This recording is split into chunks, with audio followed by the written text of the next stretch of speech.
Welcome to the new TMZ Live, where we bring you inside our newsroom as our staff chases down today's stories in real time.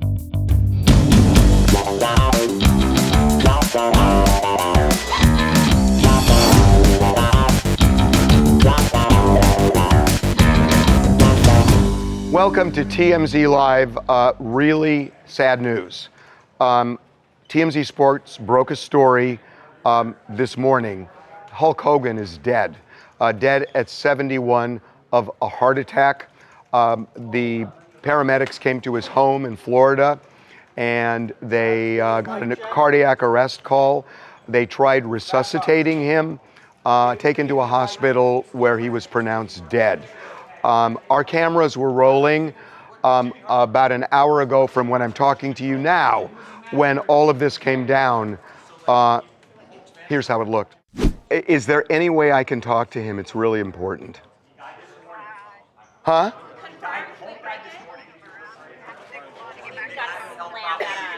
Okay, come to my desk. Lucas, we're gonna do a paragraph. Thank you. Post it. I'm getting out of the post. You got to put this in 10 seconds. Go in, and then I got to keep writing. What else am I going to put up? Hey, you want to do the reality? Yeah. Oh, yeah. 2006. And there's more. And there's more. Hogan starred in the hit VH1 reality show, Hogan Knows Best. Hold on, we just broke this story. Hulk Hogan has died at age 71. This is enormous. And I got to tell you, I did a show with him called Objectified about 8 years ago. And we went through his whole life. And it is an unbelievable life. In fact, what I want to add here is what's amazing about Hulk. He had scores of surgeries as a result of wrestling injuries. I've had 17 surgeries in the last 10 years. Oh my God. My knees, I've had 3 or 4 surgeries on my knees, each knee before I had them replaced. What's not original here? The knees are fake, the hips are fake, the back's full of metal, and part of my face is full of metal. Oh my God. I've still got like teeth marks on my finger. There's an eye tooth see there it. with teeth marks of people trying to bite my fingers. Oh my God. Had my eye reconstructed a couple times from getting hit in the face. Nose broken 13 times. All these teeth, these fake teeth, have been knocked out 6 times. So it's been a wild ride. Get me the RNC when he spoke. That was a huge moment.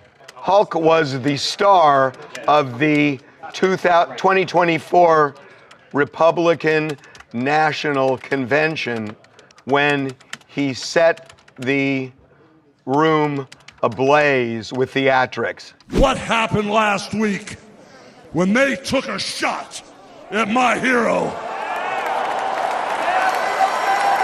and they tried to kill the next president of the United States? Enough was enough. And I said, let Trumpomania run wild, brother. Let Trumpomania rule again. Let Trumpomania make America great again.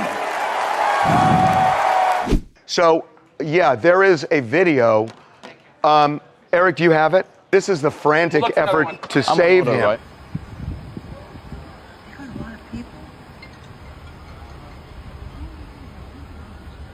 Lucas, when the EMTs were called out, did they say for what? Cardiac arrest. And the EMTs came out to his house in Florida, right? Yeah. In Florida. And they could not revive him. So just a really unbelievable life. Was there any warning? Because we know that we were getting calls about Yeah. I mean, he's had so many Right. medical But I issues. think the question is, we know his neck is awful. But we He's have got no idea real if it's body connected. parts. Right. Was he having physical ailments or was he having real health problems? Were there heart issues? His guy told me this morning, and his guy was not in good shape. Like I said, his guy is devastated, clearly. But he said he had been having health issues and that he stopped breathing this morning. And obviously we now know it's cardiac arrest. But I don't know. I think that's the question. What has been going on with Hulk? Clearly he was not in great health. He transformed wrestling. Wrestling, very narrow sport before Hulk, where it was not for families at all. It was, mostly just guys watched it. And he made it an entertainment sport. And he was so entertaining and theatrical. Kids started coming, women started coming, and it transformed it into what it is today. So he was really critical for that. He was a movie star in Rocky III. Thunderlips, that was an iconic character. His reality show, Hulk Knows Best, was just a huge show on VH1. And he had downs. I mean, remember, there was a sex tape that Gawker released where Hulk was using racist language. And they stripped him of his Hall of Fame title from WWE, and he really hit the skids with that. And he really clawed his way back to revive himself and show the contrition. And they reinstated him in the Hall of Fame as a member of the New World Order, which is his villain title. So he really has had really quite the life. He was an entrepreneur, lived in around Orlando for most of the last 20, 30 years. But I'll tell you, when I did Objectified with him, he was really candid with me about everything. And we talked about the sex tape and the racism. We talked about everything. And he said, look, just let me have it. Just talk to me about everything. And I did. And it was really, it was a memorable moment for me, really having been able to sit down with him. He was a force. And God, I mean, I used to call him, and I mean, I just loved hearing, hey, brother. And I mean, he did this all, I mean, he did that to everybody, but I just loved hearing that from him. Coming up. So there is somebody, maybe with the deepest professional connection to Hulk Hogan, and that is Ric Flair. They are on that Mount Rushmore of wrestling. And Rick is joining us right now. To have this happen, it's horrible. Be right back.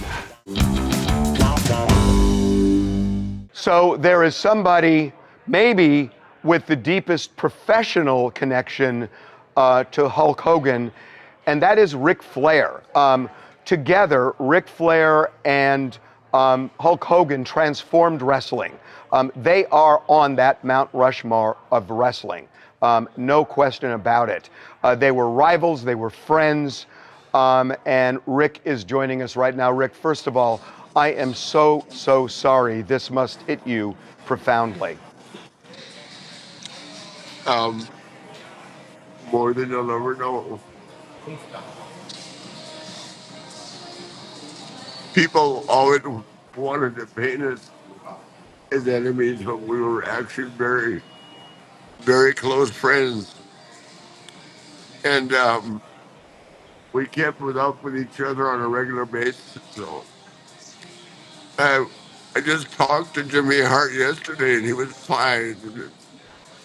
To have this happen is just horrible. How did you get the news? I'm so sorry, Rick.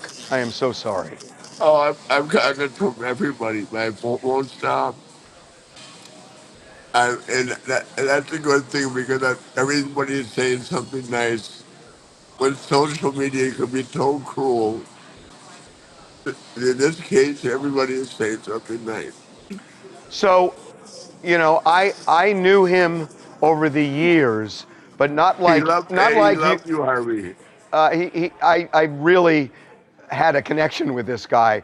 I'm wondering what he meant to you. I mean, I want to hear your connection to him.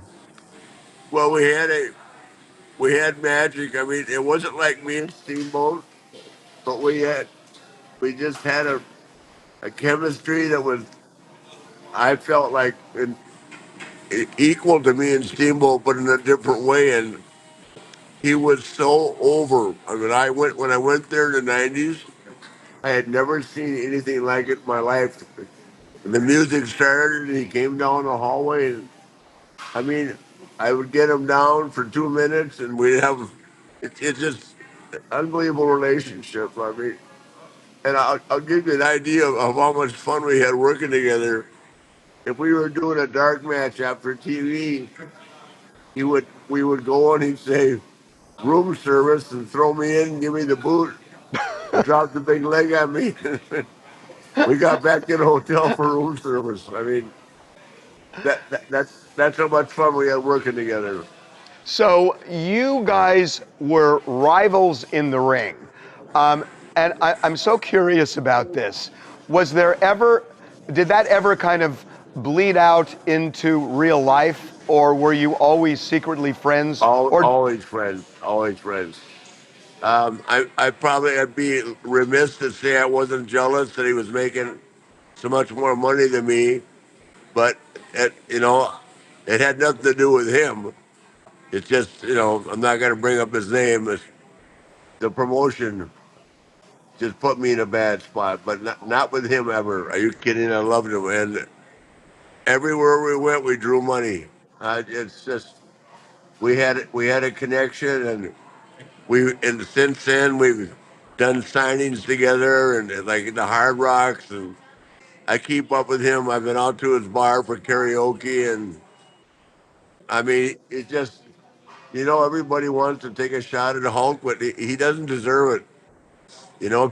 People make mistakes, and who knows how that happened, but it just it's unfair to judge anybody by I mean, who would I be to judge anybody? I mean, really, who is anybody that's a celebrity to judge anybody? We've all made mistakes. So, I've talked to him over the years, and about his ups, of which there were many, and his downs, of which there were definitely some.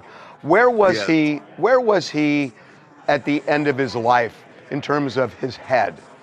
Where was Hulk Hogan? Terry Bollea. Well, I think he was doing great in it, but there's people that just they take shots at Hulk, and they want to blame him for being protective of his position. But they don't. The young guys don't understand that back in the '80s, it wasn't as political as it is now. But you had to fight for your position. I mean, not fist fight, but in some cases even fist fight. But because everybody wanted to be you. Does that make sense? It does, and you mentioned being political. He was political.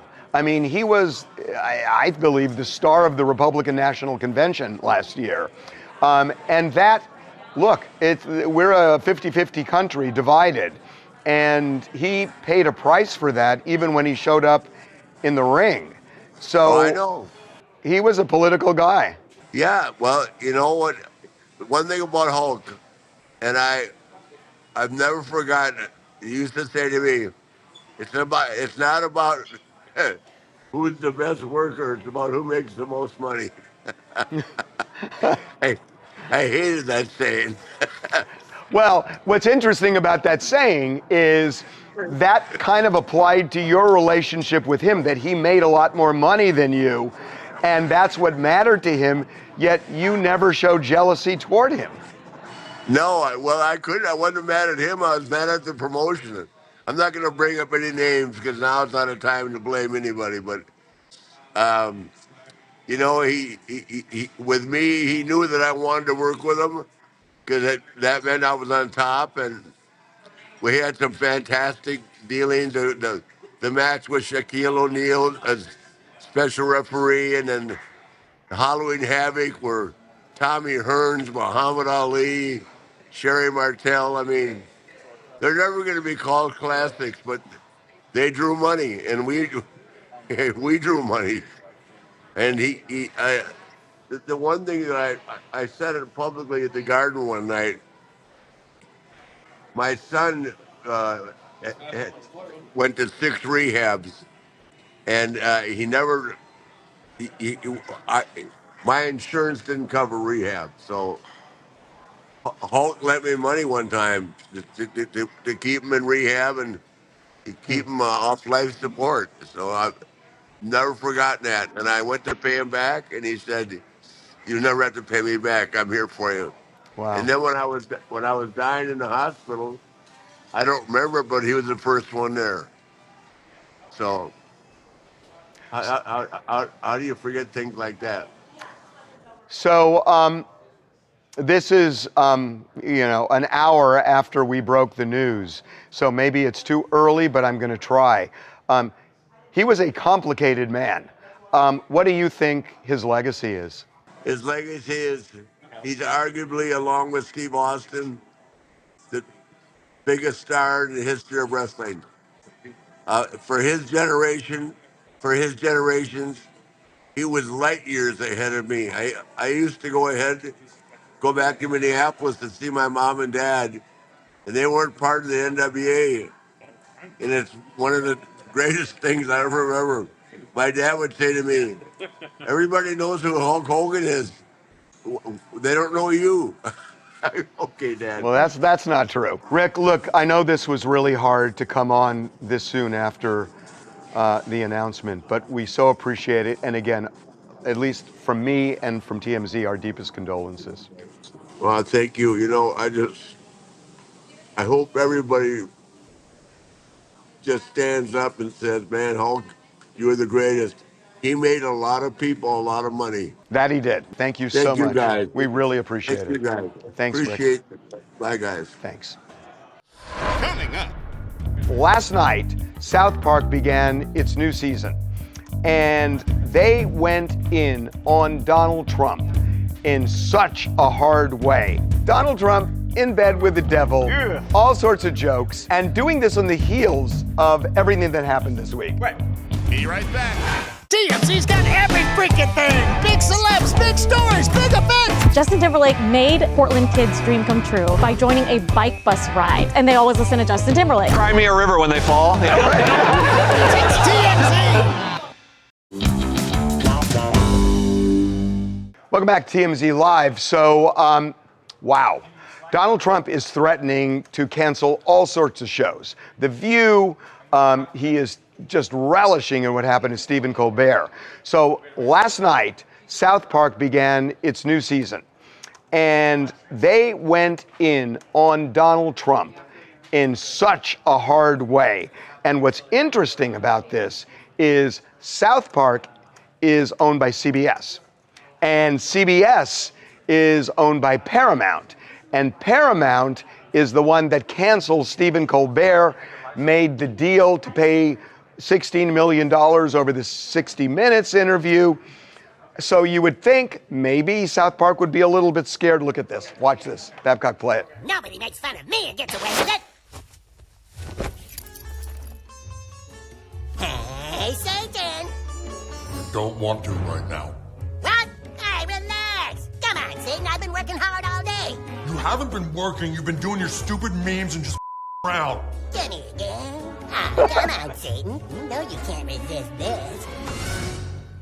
I can't even see anything, it's so small. So Donald Trump in bed with the devil, all sorts of jokes, and doing this on the heels of everything that happened this week. Right, with everything that everyone has said. Now, South Park, I expect, will be canceled within, before the end of the day, right? This just blows out the Stephen Colbert thing, because same parent company, South Park just went in on him harder than Stephen Colbert ever has, and nothing's going to happen to them because they're a profitable show. They literally just signed a $1.5 billion deal. Right. Nothing is going to happen. Let me just repeat that. That's I mean, when crazy. Lots of television is struggling right now, $1.5 billion, right, which is unheard of. Right. And so they have incredible power. And Donald Trump is now feeling his oats. Right. And, he's saying the other late night shows are going to go away. Jimmy Kimmel is next. Yeah.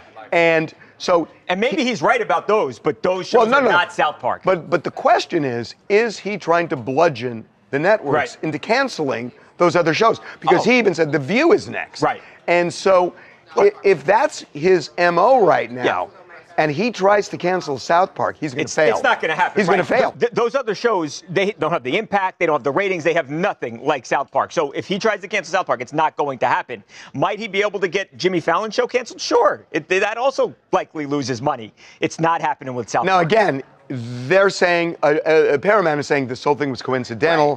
Right. I find it really weird because they've been losing money for a while. Right. Why did they choose Right.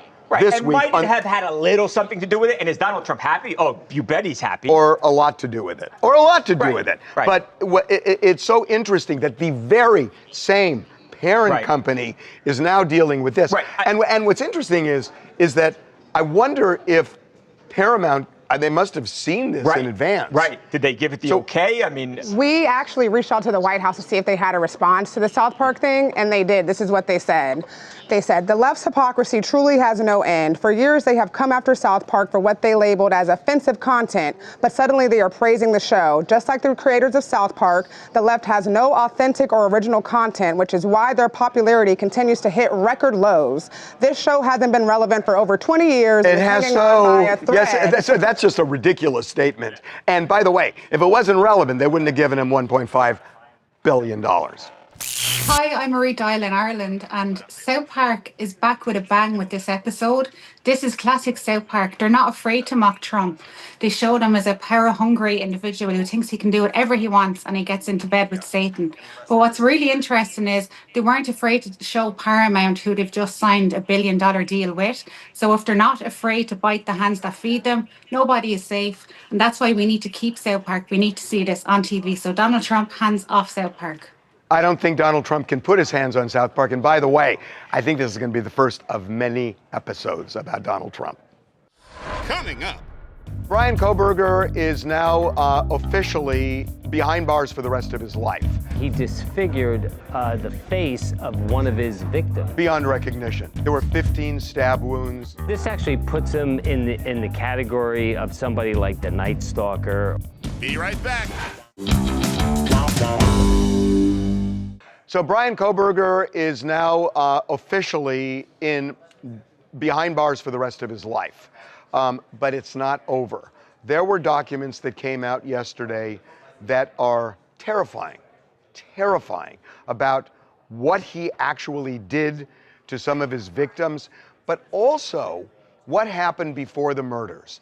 There was an incident where a woman went to the police and said a couple of months before the murders, she had a match with Bryan Coberger on Tinder. She actually had an interview with the police talking about this. And the police asked her about the interaction she ended up having with Coberger. It's terrifying. It's really, so basically this girl that only went by KC or C in the documents, she said that she matched with him about 2 months earlier before he murdered everyone, and said that she confided in him about how her friend was actually murdered a couple years before. Her friend. Her friend, right. So she said, yeah, my friend was unfortunately murdered in my hometown a couple years ago. And so then he spun that conversation to be like, oh, well, what kind of horror movies do you like? And she's like, oh, I like the Halloween movies, like the Rob Zombie Halloween movies. And then he asked her, what do you think is the worst way to die? And she said, probably by a knife. And he said, so like something to the effect of like a K-bar knife? That's what he used. That's what he used in the murders. So creepy. She said she stopped talking to him because it made her uncomfortable. But even worse was the disfigure. I mean, these police documents reveal that he disfigured the face of one of his victims. Beyond recognition. Beyond recognition. Kaylee Gonzalez. Yeah, right. And I mean, just absolutely horrible. I mean, there were 15 stab wounds. Yeah. I mean, it's just like.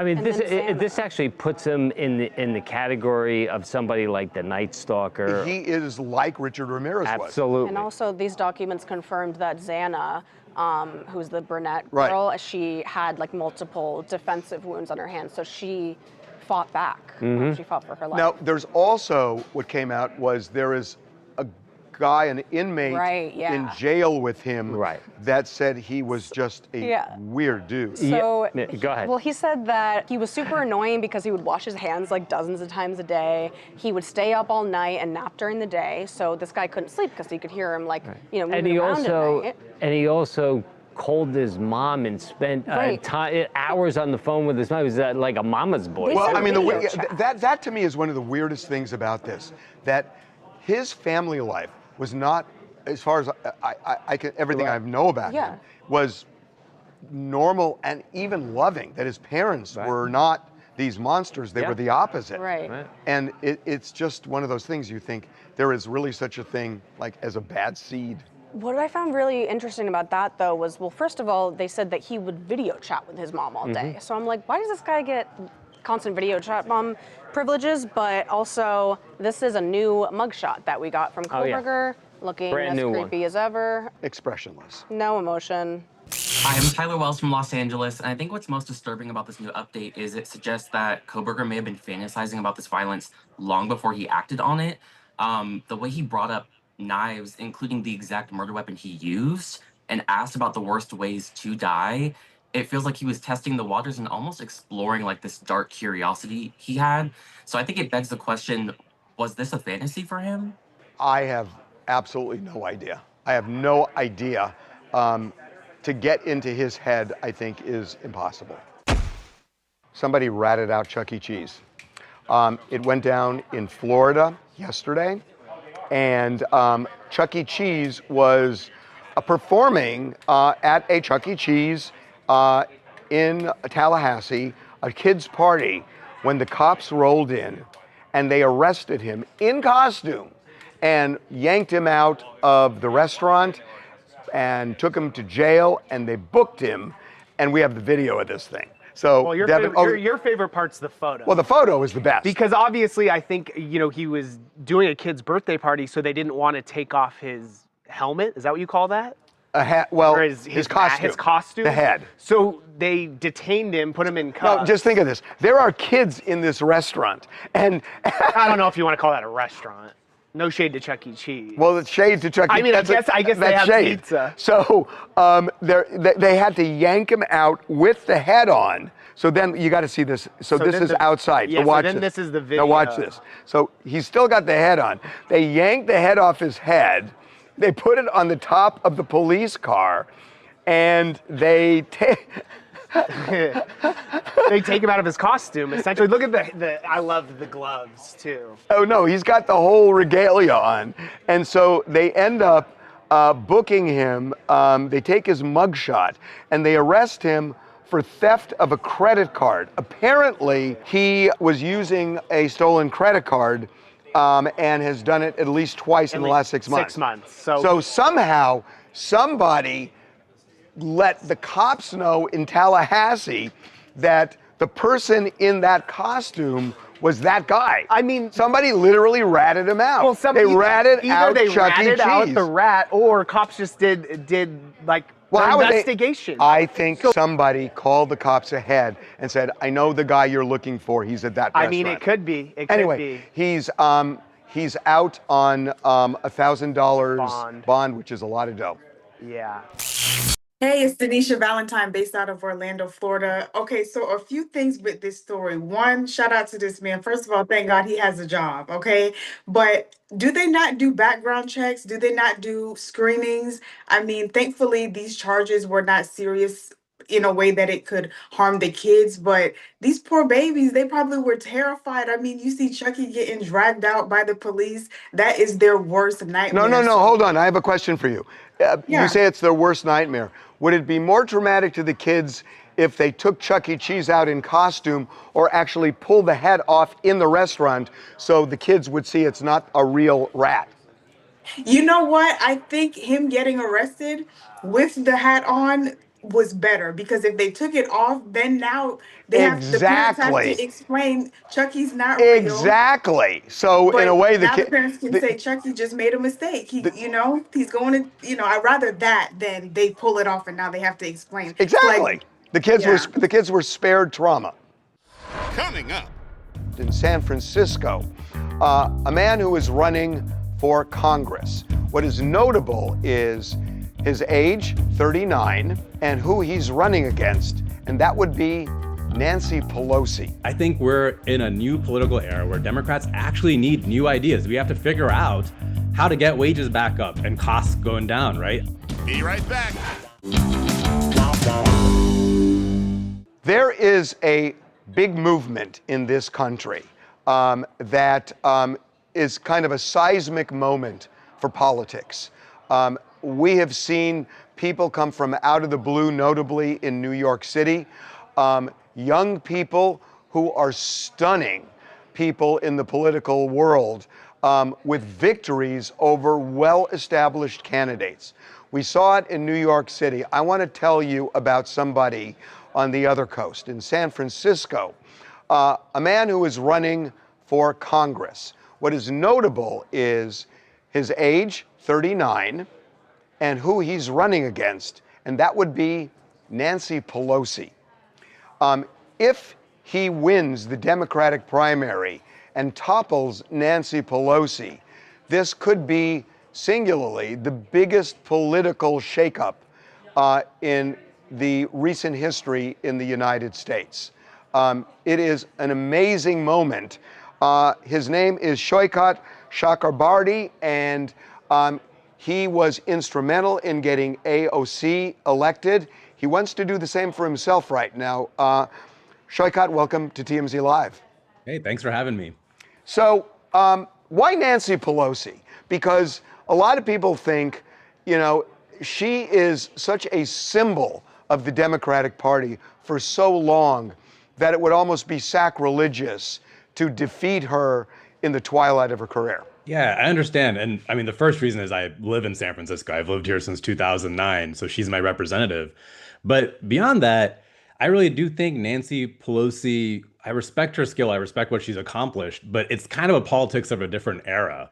When she first went into Congress, Republicans still believed in democracy. They believed in climate change, in fact, right? And her kind of skill of doing this sort of bipartisan deals, trying to keep the caucus together, kind of being a keeper of this old status quo made sense for that era. But I think we're in a new political era where Democrats actually need new ideas. We have to figure out how to get wages back up and costs going down, right? I think that's the underlying dynamic for why people keep voting for big sweeping economic change.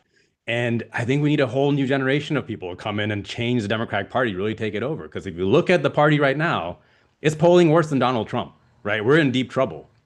That's not going to change unless you have new people in there. But what you say is the wages going up, costs going down. That has been the mantra for decades. So it's really nothing new. What's new is that it's not working. Yeah, and I think the reason it's not working is that Democrats have really just been pushing for sort of small reforms. And I think we're at a breaking point when it comes to things like healthcare, childcare, the lack of industrial growth, manufacturing in this country. We actually need big systemic changes. I call for Medicare for all. We need universal healthcare. We need universal childcare. I think when it comes to getting manufacturing and industries revitalized in this country, we need a massive approach similar to what we did during World War II when we built the war economy then, right? That's the kind of stuff countries like China and even countries in Europe are doing to revitalize their manufacturing sectors. And I think Democrats are just not thinking big enough. They're not thinking about doing the kind of systemic changes, the structural reforms that we really need. And people campaigning on it keep winning, right? Barack Obama campaigned on this. Donald Trump campaigned on it. The problem is when people campaign on it at the end of power, they don't have a plan to actually execute it. Trump's kind of flailing around right now. We need people who go in there with a real plan, with a commitment, and also to fix what people think of as a rigged political system. Explain this to me, that MAGA is a huge force right now in this country. On the other side, you have a socialist in New York City. And there's maybe a continuum, a line between a progressive Democrat and a socialist, Medicare for all and whatnot. So you're kind of in that zone. So how do you reconcile that you have MAGA people who are hugely popular and at the same time this movement that borders on socialism that's also gaining steam, which seem to be polar opposites? I think the place where the two movements agree is that the current system is broken. The current system is rigged. We got a rigged economic system, a rigged political system. And I would say that people at large, most people in the country are not so ideological. They're not like, hard left, hard right, whatever. They're just looking for someone pitching some sort of change that sounds like it's going to change things at a systemic level. And people are open to what that change looks like. That's why you got people voting for Obama in 2008 and then Trump in 2016. But they do know that anyone pitching kind of, business as usual, a return to a pre-Trump status quo that wasn't working, that's not going to cut it. That's not going to cut it. So I think that's why people are selecting, they're choosing people who are going to go against that. And we see this right now with the whole Epstein file stuff, right? Like you're seeing a collaboration between Ro Khanna and Thomas Massie, Democrats and sort of populist Republicans fighting against sort of this entrenched establishment. That's really what it is. It's an establishment versus anti-establishment politics. I kind of have a feeling how you feel about this, that you're running in San Francisco. But I am fascinated by what Rahm Emanuel told Megyn Kelly yesterday when she asked, can a man ever become a woman? And his answer was no. He is a Democratic, I think, real contender in 2028 for the presidency or for the nomination. And it's clear that at least some people in the Democratic Party, they're swinging back to the center, if not beyond. What do you think about that?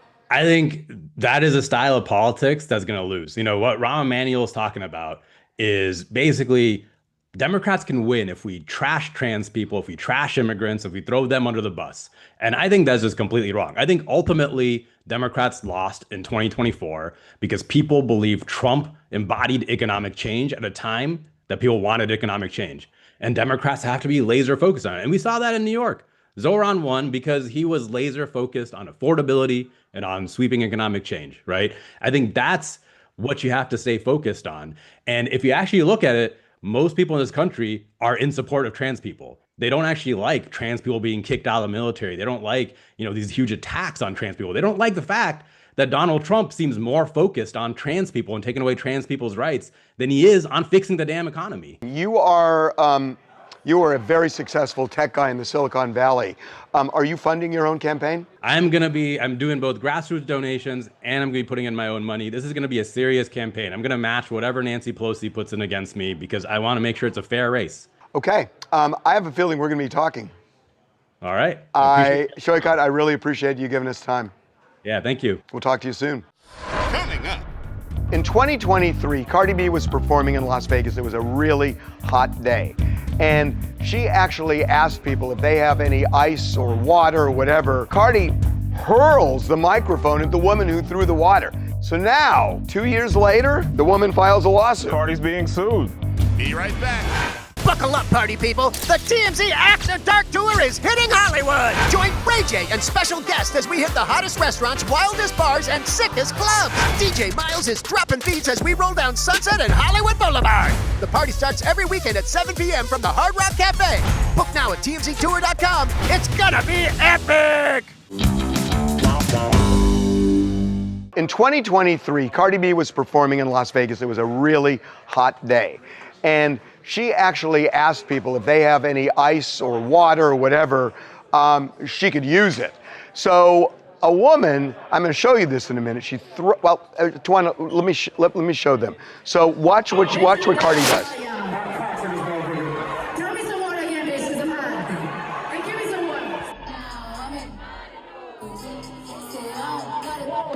Oh, so okay.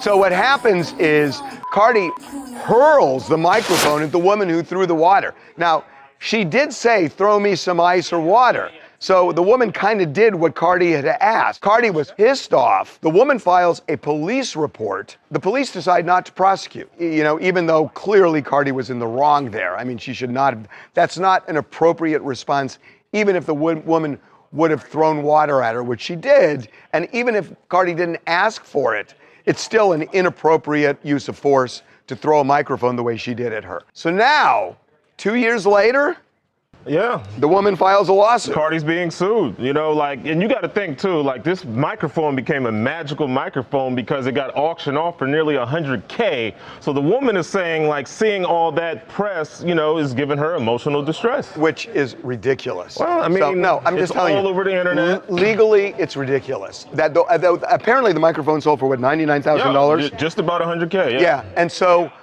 yeah, the microphone sold. That doesn't give people emotional distress where you can get money back from a court. Maybe if you're in the laughing stock of your text group, Doesn't work. group, no? That's not what emotional distress is. What she can get is if she has medical bills and she can get pain and suffering. She's not going to get emotional distress for that. She's just not. Coming up. I knew Terry, aka Hulk, pretty well over the years. He was controversial, but he was a force. One of the people who paid homage to him today is Sylvester Stallone. Be right back. So I got to tell you, I knew Terry, aka Hulk, pretty well over the years, and it's really a sad moment for me. He was a force, and he was controversial, but he was a force. And one of the people who paid homage to him today is Sylvester Stallone. Remember, this is the picture of Rocky and Thunderlips. And this is from Rocky III. Sly said, I had the pleasure of meeting this brilliant personality and showman when he was 26 years old. He was absolutely wonderful, and his amazing skill made Rocky III incredibly special. My heart breaks. I think that he's gone, and he goes on. And Sly inducted him in the Hall of Fame in 2005. So I'll tell you, what a week. Malcolm Jamal Warner, Ozzy Osbourne, Hulk Hogan. My dog walker texted me this morning after we posted the Hulk story. Enough, my youth has been shattered. We'll see you tomorrow.